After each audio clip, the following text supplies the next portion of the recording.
Ons is in ons laaste week van 'n reeks wat ons genoem het Becoming Love, waarin ons as gemeente die Here vertrou dat ons nie net liefde sal wys teenoor mense of sal preek oor liefde of nou en dan 'n liefdevolle aksie sal uitoefen nie, maar ons vertrou die Here dat in hierdie jaar ons sy liefde sal word in ons omgewing, in die gemeente, by die huis, by jou werk, by die winkel, dat die Here jou sal transformeer om amper nie anders kan as om lief te hê soos wat hy lief het nie. En dis wat ons met hierdie reeks en met hierdie jaar se tema Known by His Love, dis ons begeerte, dat ons geken sal word as 'n gemeente wat God se liefde is in ons omgewing en in ons werksplek en ons huise. Nou, ons preek bietjie hierdie jaar uit die boek van 1 en 2 Korintiërs en jy sal sien meeste van ons reekse hierdie jaar preek ons uit daai 2 boeke uit, want Paulus het iets ongeloofliks waar hy mee besig is met hierdie 2 briewe wat hy skryf aan die kerk in Korinte. Nou, as jy self nou gou veronderstel hoe hierdie gemeente was. Hulle was die droomkerk. Ek meen, die gawes van die Gees het gevloei, die aanbiddingsbelewennisse was, die dak het gelig soos wat hulle gehoorship het. Van 'n buitekant af sou mens sê, hierdie gemeente is sonder gebrek, sonder issues. Hulle is wragtig wat die Here in gedagte gehad het met kerk. Hulle het heeltyd by mekaar gekom. Jy sal nou hoor, hulle nagmaal was nie soos ons nagmaal met bietjie broodjies en bietjie sappies nie. Dit was feeste waar mense kos gebring het en saam geëet het. Dit was die droomgemeente. Tog skryf Paulus, daar's een stukkie moeilikheid met hierdie kerk. En dan gebruik hy die verskriklike woorde en hy sê, ek wens ek kon met julle praat soos met geestelikes, maar nou moet ek met julle praat soos die van die wêreld, because you are, en dan gebruik hy die woorde, mere infants in Christ. Julle is nog onvolwasse in die gees. Waarna verwys Paulus? Paulus praat van die manier hoe hierdie gemeente mekaar liefhet. Hy praat nog nie eers van die manier hoe hulle die wêreld liefhet nie. Die gemeente was vol van onderlinge stryery, bekleierery, jaloesies, kinderstories. Hierdie groep mense het gesê, ons luister net na Paulus. Hierdie groep mense na Cephas, hierdie groep mense na Apollos, en hulle wil niks mekaar te doen hê nie. En so elke, jy weet, as die pastoor preek aan sy mense daar, en die volgende Sondag is niemand daar nie, en ek het nou die week 'n grappie gemaak, dis hoekom julle nooit ooit die preekrooster sal kry nie, want ons kan julle surprise. Dit kan of ek of Marius of Hein of een van julle wees, mens weet nooit. Dis sommer net 'n grappietjie, maar die beginsel in die gemeente was, dat hulle onvolwasse was oor die manier hoe hulle mekaar hanteer het. Die een vat die een hof toe, en natuurlik was daar 'n bietjie van 'n stukkie sonde wat gelê het in hierdie gemeente. Een van die broers het 'n buiteegtelike verhouding gehad met sy stiefma, en die kerkraad het dit goedgekeur op die notiele. Ons is happy daarmee, en Paulus skryf hierdie brief oor al hierdie gemors wat in die gemeente is. En is so ongelooflik om te sien hoe hy hierdie gemeente vat op 'n pad van volwasse wording in Christus. Nie net is hulle passievol oor die gawes of passievol in aanbidding nie, maar hulle is besig om te groei in die diepte en die teenwoordigheid van God se liefde in hulle lewens. En dan in 2 Korintiërs 13 vers 13, die laaste skrif van hierdie 2 briewe, skryf Paulus, en dis amper die manifest, dis die uitroeping van wat dit beteken om volwasse te word in Christus. En dan sê hy, die genade van die Here Jesus Christus en die liefde van God ons Vader en die gemeenskap van die Heilige Gees bly met julle almal. Paulus sê, iemand wat besig is om volwasse te word in die Gees, is iemand wat geraak is deur die genade van God. Dis iemand wat sy genade ontvang het en bly ontvang. Dis iemand wat gered is deur sy genade, maar dis iemand wat ook besig is om gered te word en heilig gemaak te word deur sy genade. Dis iemand wat onder die opinie van God die Vader leef, dat jy sy geliefde seun en sy geliefde dogter is, dat die liefde van die Vader jou definisie raak van wie jy is, die manier hoe jy na jouself kyk en na ander mense kyk, en dan die laaste ding is, dis iemand wat in gemeenskap met die Heilige Gees leef. Dis ons gedagte vir vandag, is wat praat ons van as ons sê, ons leef in gemeenskap met die Heilige Gees. Jy kon net sowel hierdie woord vertaal het en die woord koinonia hierso is 'n baie ryk woord in die Grieks, maar jy kon net sowel gesê het intieme verhouding of goeie diep vriendskap of deelnemers aan dieselfde doel, iemand wat vir dieselfde doel werk. Dis hierdie ongelooflike verhouding van intieme kommunikasie met die Heilige Gees. Dis iemand wat vriendskap, hy's 'n vriend van ons, en dis iemand wat ons vat op 'n pad, waar ons sien dat die wêreld verander, soos wat Christus dit begin het. Sien, kom ons sê net gou vir mekaar, vriendskap is verskriklik belangrik in 'n mens se lewe. Jy sien, jy kan nie jou familie kies nie, maar jy kan jou vriende kies. En as mens jonk is dit maklik om vriende te maak.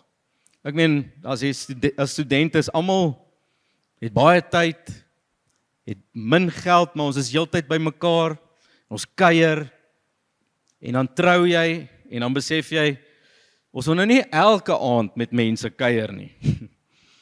Dan kry jy jou eerste kind, dan sê hy, daar's nie 'n manier dat ons sosiale lewe gaan opgee vir hierdie klein skreeuende babatjie nie, ons sal kuier, en dan sit jy by die braaibraai kot met die skreeuende kindjie, en dan sê jy, ouens, ekskuus, ek gaan nie eens vanaand my vleisie tan nie, ek gaan huis toe, want my baba skree. As jy jou tweede kind kry, dan besef jy, ons sal ons vriende oor 4 jaar weer sien. En as jy 3 kinders het, dan vat jy jou kinders na jou vriende toe vir 'n aand alleen. Maar soos mens ouer word, is vriendskap baie moeilik om nuwe vriende te maak. Dis makliker om net kennisse te hê of mense wat jy so oppervlakkig oor die weg kom, as wat dit is om 'n diep vriendskap met iemand te hê. En ek dink soms as gevolg daarvan is dit vir ons moeilik om te verstaan wat beteken 'n vriendskap met die Heilige Gees, 'n intieme verhouding met die Heilige Gees. Kan ek jou gou iets sê van vriendskap? Vriendskap is nie net lekker nie, maar dis ook 'n verskriklike groot invloed in jou lewe. Ek het bietjie navorsing gaan doen oor vriende. En ek het gaan navorsing doen juis oor die feit van wie beïnvloed jou die meeste as jy gewig wil verloor. Dis maar my tipe Google searches deesdae is, hoe kry ek dit reg? Het jy geweet dat daar iemand is wat jou so net 37% beïnvloed as jy wil gewig verloor? En dis jou vrou. Ek sê wel, jy moet bietjie maarder raak, maar sy hou ook maar van pappie wat so bietjie 'n lekker lyfie het, né? Wel, in ons geval. Jou broers en jou susters beïnvloed jou 40%. Jou vriende beïnvloed jou 57% om gewig te verloor. So wat is die oplossing? Kry maar vriende. So ek het nou bevriend geraak met Marius en met Hein, so ek is regtig op 'n goeie plek.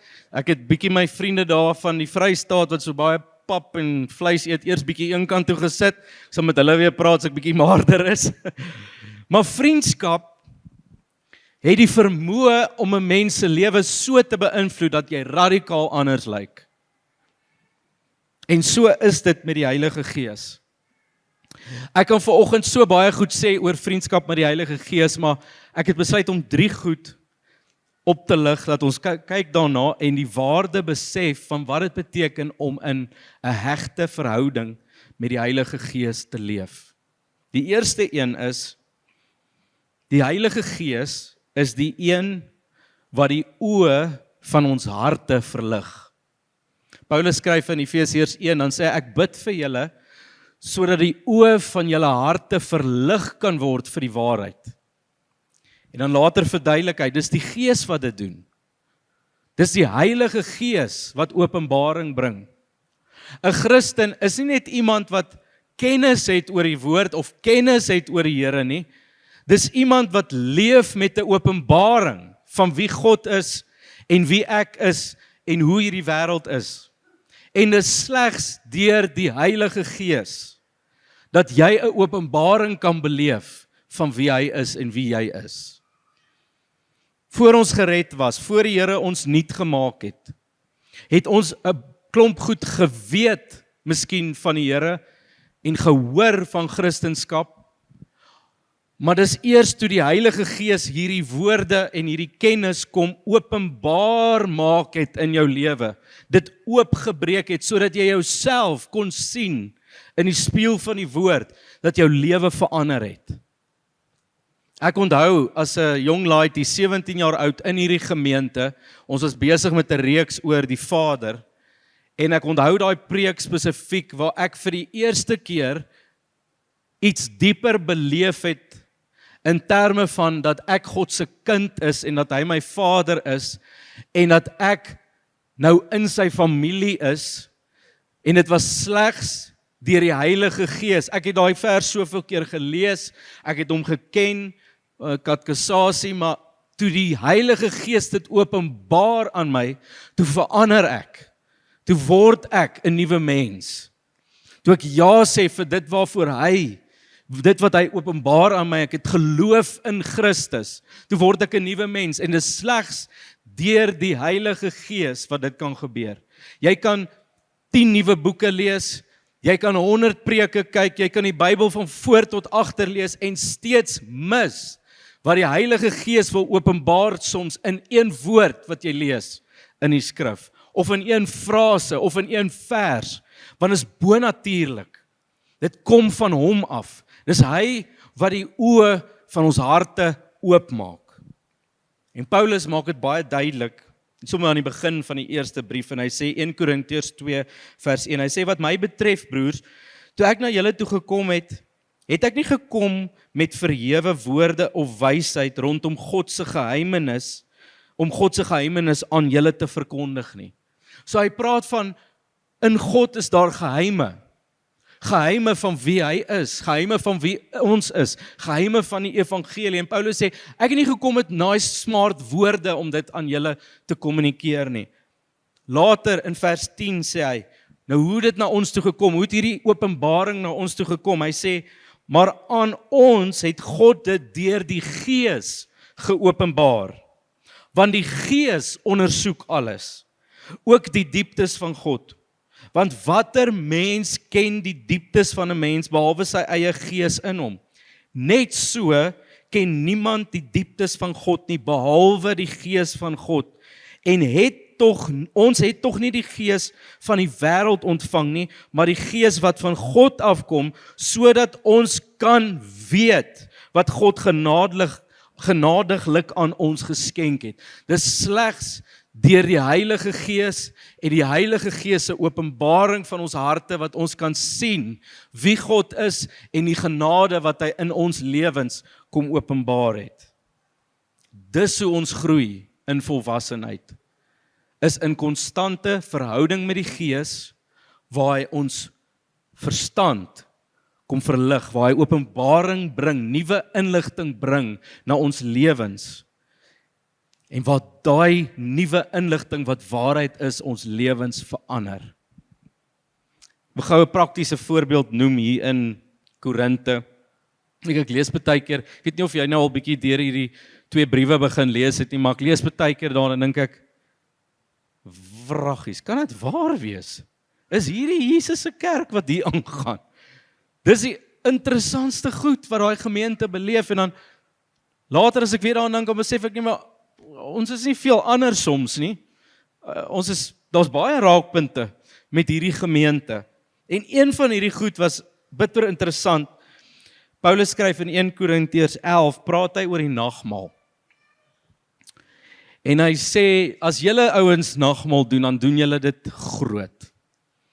Julle pak tafels uit, dis 'n fees. Elkeen bring sy piknikmandjie, elkeen bring kos en iets om te drink, en dan is dit 'n feesmaal van nagmaal. En dis wonderlik. En Paulus sê, maar iemand het vir my vertel dat in julle nagmaal daar iets gebeur wat nie heeltemal 'n refleksie is van die Here se liefde en van sy wil nie.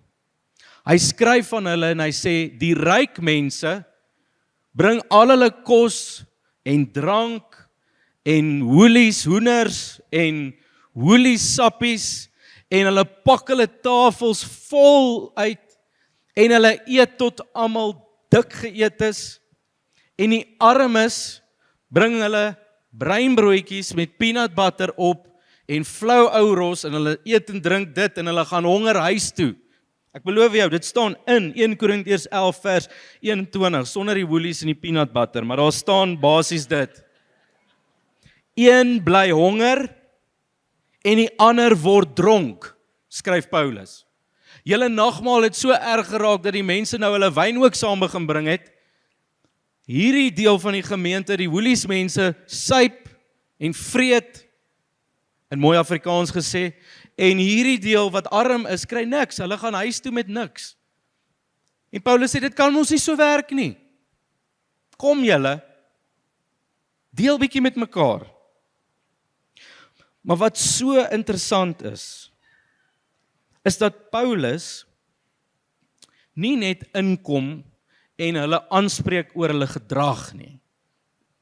Hy kom nie net in Korintiërs en sy eerste sin oor die nagmaal is, wees beter, stop julle nonsens, gee vir die armes ook hoelies.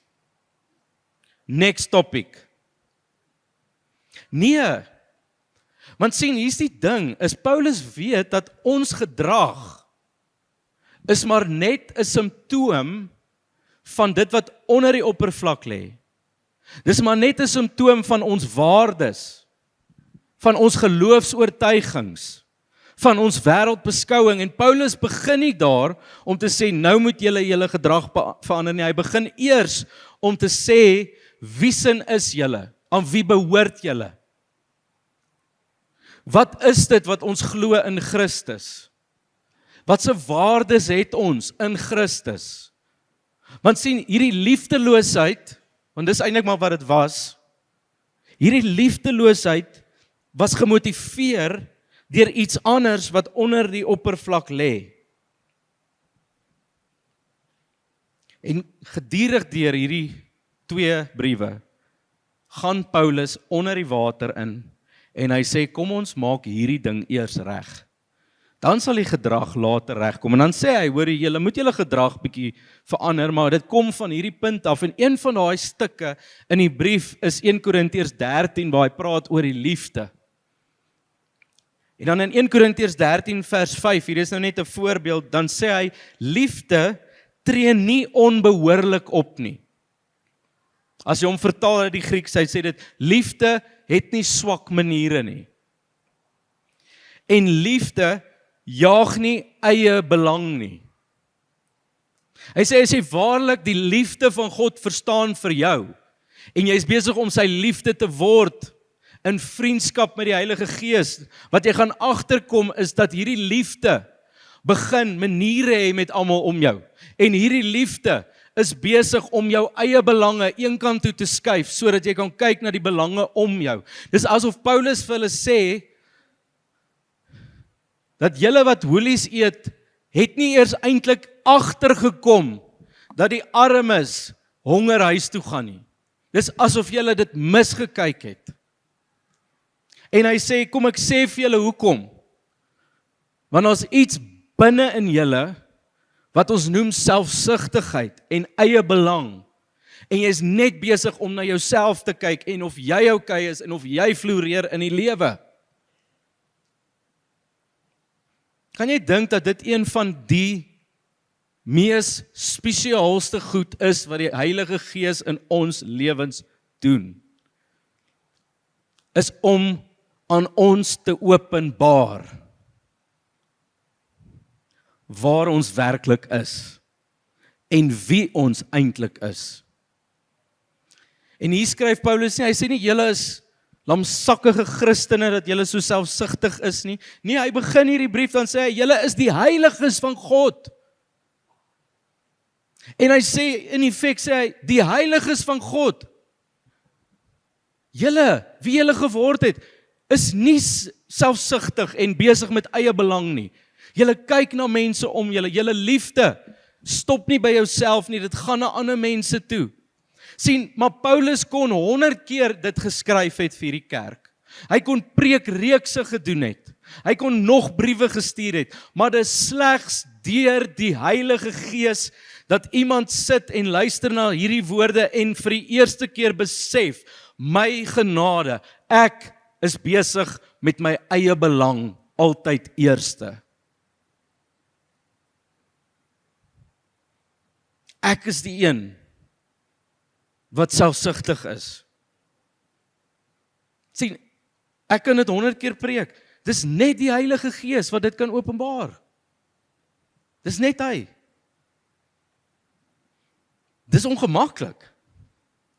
Sien, die liefde van die Vader is lekker om dit te beleef en ons moet aanhou, ons kan nie wegbeweeg van dit nie. Dis lekker om te weet ons is in sy genade vrygekoop, liefgemaak, maar die Heilige Gees kom in vriendskap en hy het jou lief genoeg soos jou vriende om vir jou te sê, Choma, luister gou vir my. Jy het 5 kilos opgetel. Dis tyd om te gaan draf.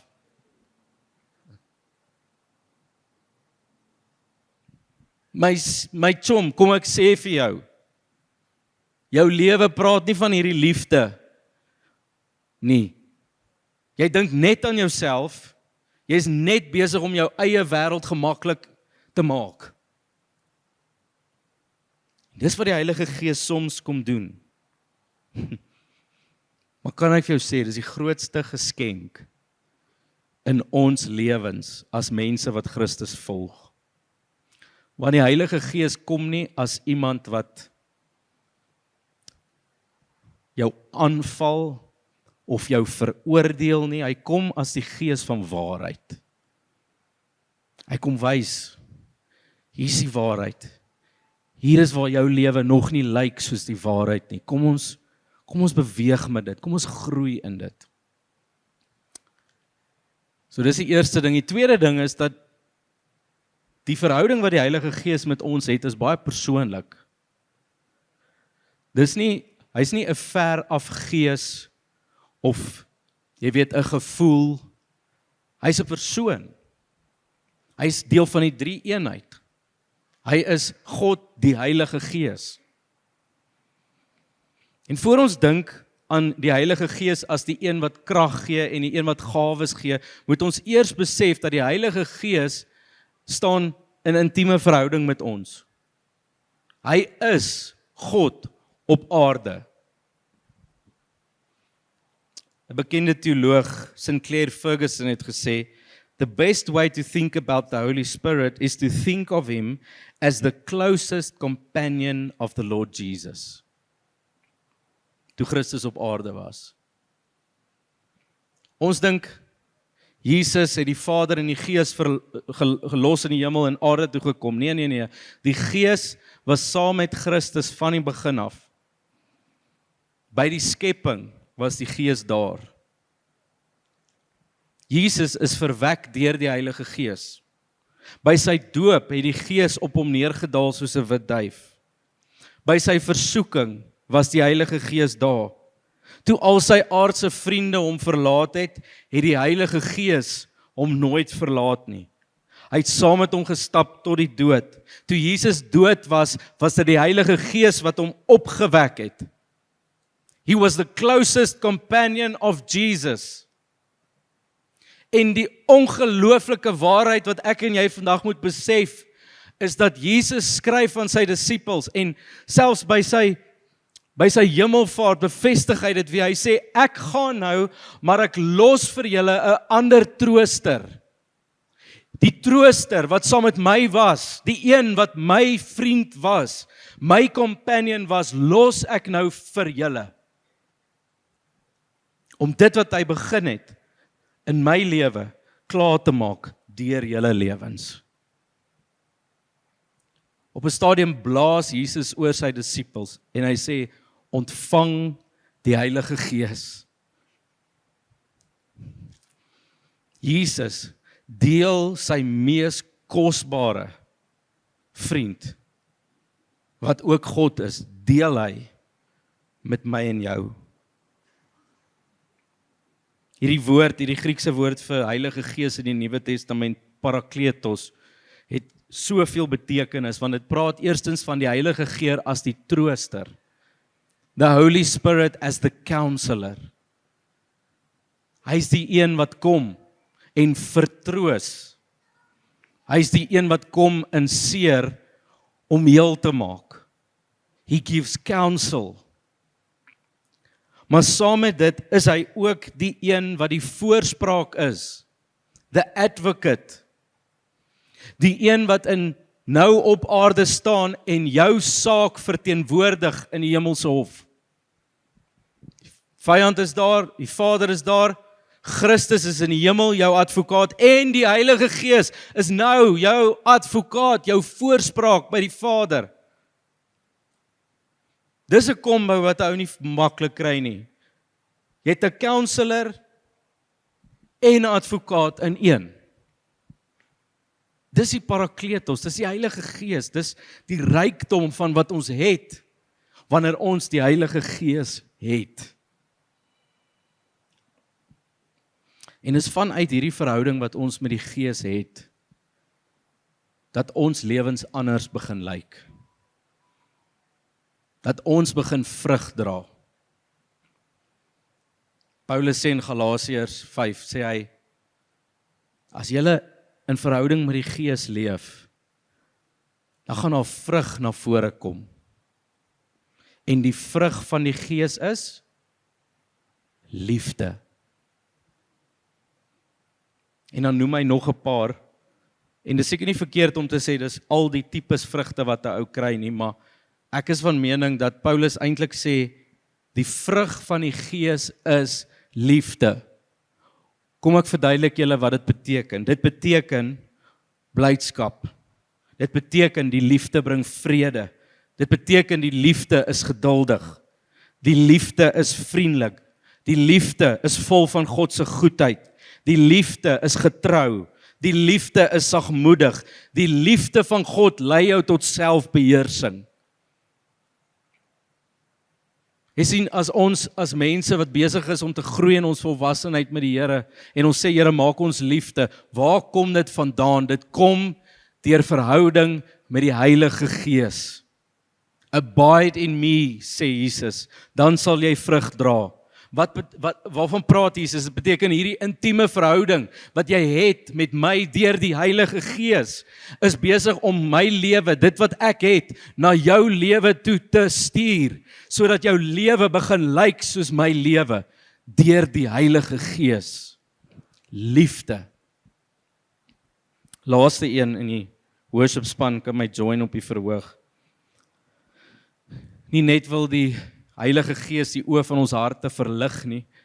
Nie net wil hy in verhouding met ons wees nie, maar hy wil ook ons deel maak van 'n hemelse vennootskap. Die vennootskap in bediening van die Heilige Gees. Sien, waarmee is die Heilige Gees besig?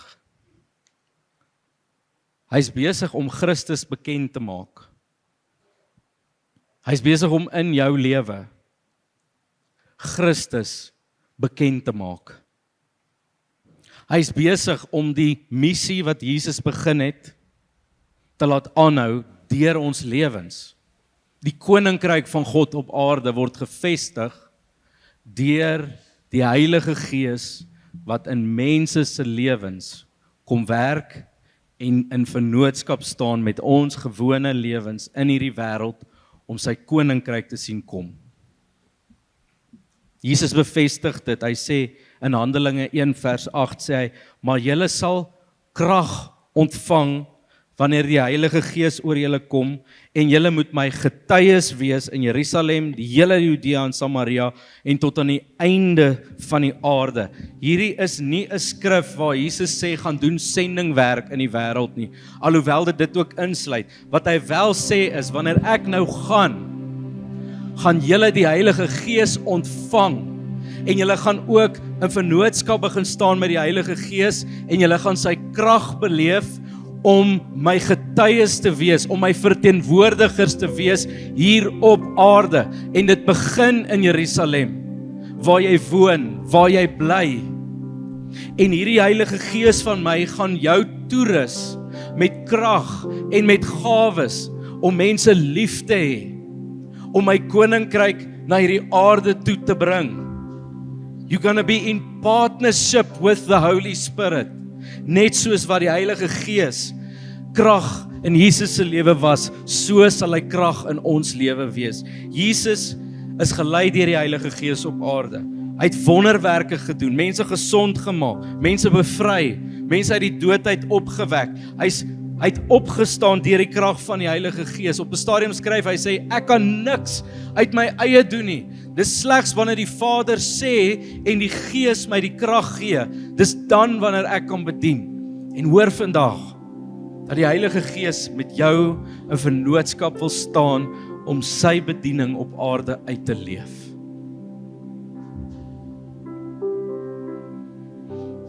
Terwyl ons deur hierdie reeks gaan, besef ek so, dis maklik om met die Vader onsself te vereenselwig, sy liefde vir ons. Ons is sy seuns, sy dogters. Dis maklik om te sê, ons het genade ontvang van Jesus. Maar soms, as dit kom by die Heilige Gees, is dit vir ons ongemaklik. Dit voel ingewikkeld. Dit voel vreemd. Dit voel of mens nie 'n houvas kan kry presies wat en wie die Heilige Gees is en hoe hy seker goed doen nie. Ons lees die skrifte. Hy is soos 'n wind wat kom en gaan soos wat hy wil. En nou het jy al in jou lewe beleef hoe dit lyk soms wanneer die Heilige Gees op iemand kom en jy het bang geraak.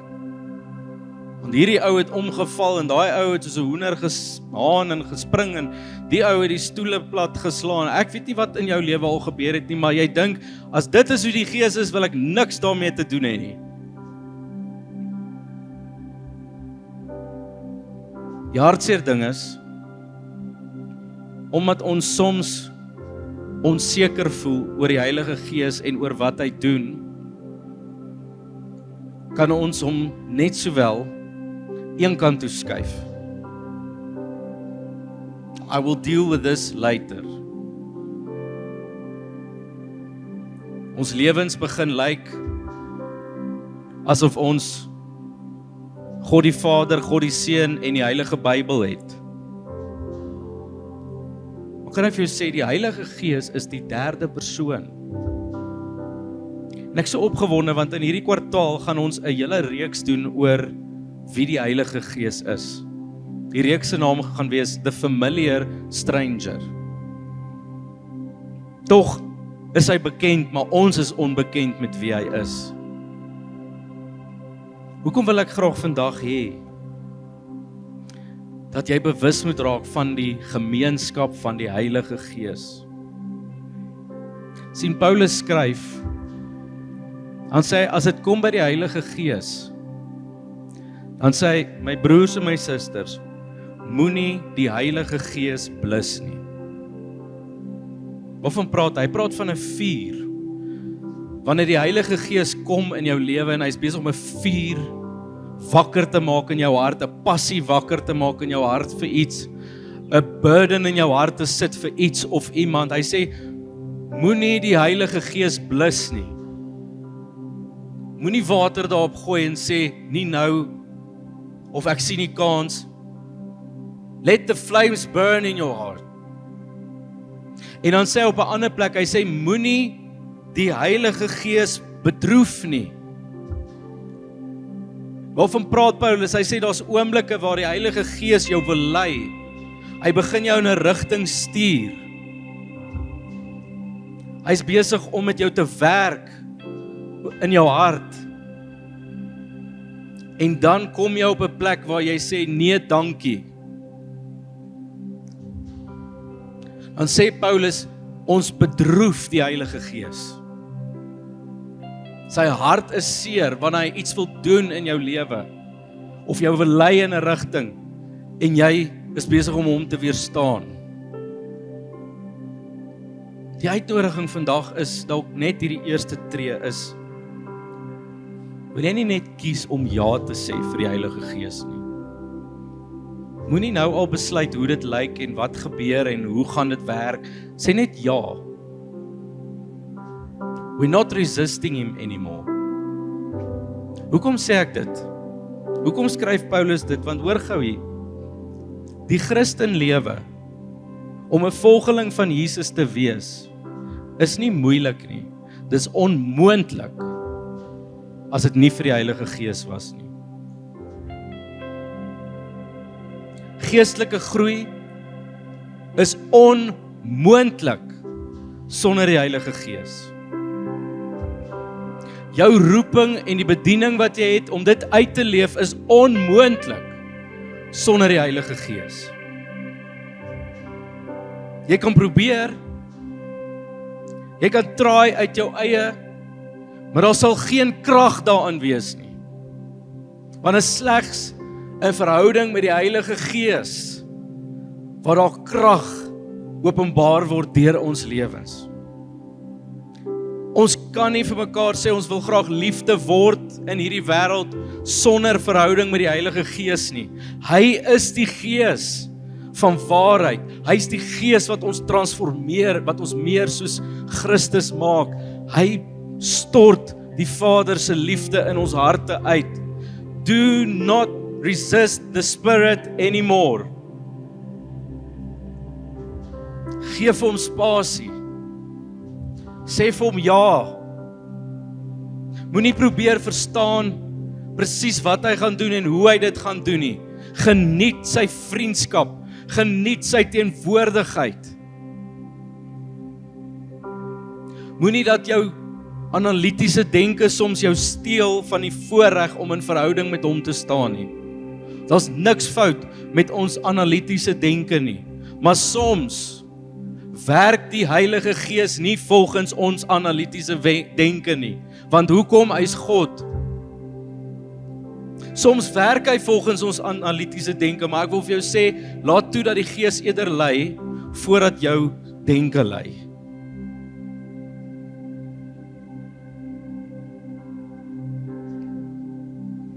En wat sal jy beleef? You will experience the supernatural life of the Spirit. Dis waar ons jou innooi. Dis waar die Here jou innooi vandag. Ons gaan nagmaal vier en deur hierdie hele reeks dink ek net so mooi vandag is die beste manier om te eindig is met nagmaal. As jy nou een plek soek waar jy kan kom en herinner word aan die genade van ons Here Jesus, is dit hierdie tafel. Maar wanneer ons die sap drink, is dit 'n verteenwoordiging van die bloed van Jesus wat vir ons gevloei het. Soos wat jy van die brood eet, is dit 'n verteenwoordiging van sy liggaam wat vir jou geoffer is. Hierdie is die tafel van vryheid, van vergifnis, van nuwe lewe. Maar hier is ook die tafel waar ons nou toegang het tot die liefde van die Vader. Waar ons ingenooi word om by sy tafel te kom sit. Om hom te ken as Pa, Vader, Abba. Om saam hom fees te vier oor wat Christus gedoen het. Maar hier is ook die tafel van die Heilige Gees. Ons sien, jy kan vandag broodjies eet en sappies drink en dit is al wat dit is. Maar dit is slegs deur die Heilige Gees dat jou gees en jou lewe vandag bedien kan word deur die waarheid van wat ons hier vier. So ek wil jou nooi vandag, kom vier die nagmaal. Celebrate die genade van God oor jou lewe, celebrate die liefde van God, en kom sê ja vir die Heilige Gees se verhouding in jou lewe. Kom ons staan.